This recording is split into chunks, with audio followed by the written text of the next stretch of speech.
Continuamos con el punto número 3.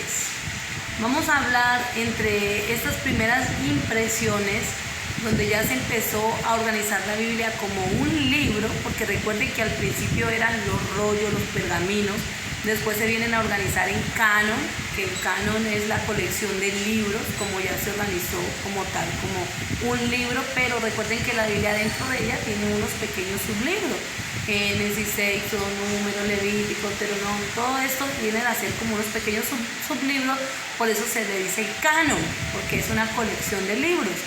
Pero ya después, cuando se viene a organizar la Biblia como un canon, como un libro, un paquete de sublibros, también comienzan nuevas traducciones a diferentes idiomas hasta llegar al que a nosotros pues nos bendijo y nos cambió la vida, que ya fue la Biblia con su traducción al idioma que es español.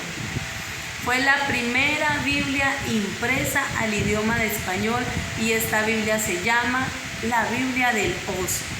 Y usted me dirá, pastora, ¿y la Biblia del Oso? ¿Por qué la Biblia del Oso? Porque obviamente, como ya les había contado, en estos tiempos la Biblia estaba sufriendo una gran persecución.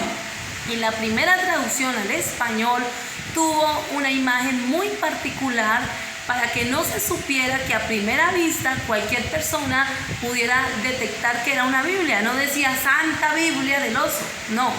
Simplemente en su portada tenía la imagen de un oso tratando de alcanzar un panal de miel.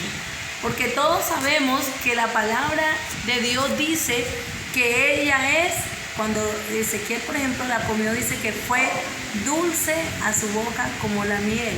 Entonces, el traductor de la Biblia del Oso se encargó de poner una imagen que los cristianos identificaran, pero que el mundo secular no pudiera deducir que esto era una Biblia, sino que sencillamente él hizo una imagen de un oso, tratando de alcanzar un panal de miel en su portada, para que todos los cristianos pudieran comprender que esa era la palabra de Dios. Qué hermoso, ¿no es? Tremendo. Dice, la Biblia del Oso fue traducida por Casiodoro Reina y Cipriano Valera. ¡Ay! Si vieron que ya se va acercando a la Biblia, de esta Biblia, a la Biblia que ya hoy en día usted y yo tenemos en nuestra mano. Dice, la Biblia del Oso fue traducida por Casiodoro de Reina y Cipriano Valera.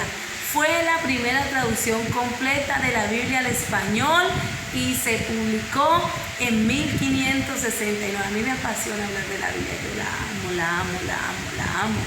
De verdad que es como la miel. Esta traducción fue posible gracias a la imprenta que permitió la producción y distribución de Biblias en lenguas vernáculas.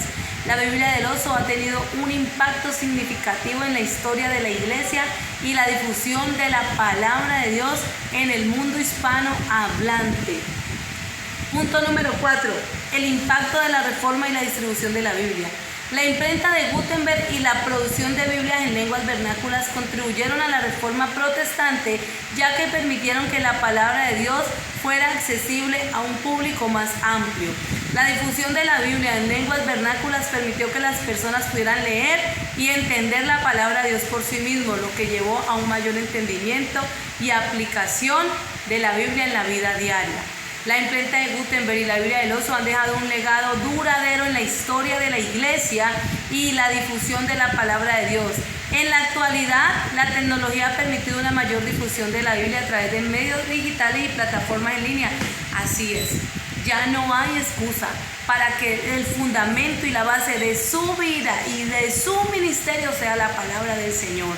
Ahí está, a la orden del día, que será quitada, porque yo estoy convencida que cuando la iglesia sea arrebatada y el Espíritu Santo sea quitado, no se va a encontrar en plataformas digitales. Además dice la Biblia que cuando el Espíritu Santo se vaya ya nadie la va a poder entender. Entonces ahora que tenemos acceso a ella en nuestras manos, en plataformas digitales, en medio de internet, no tenemos excusa para que la Biblia sea la base de nuestra vida y de nuestro ministerio.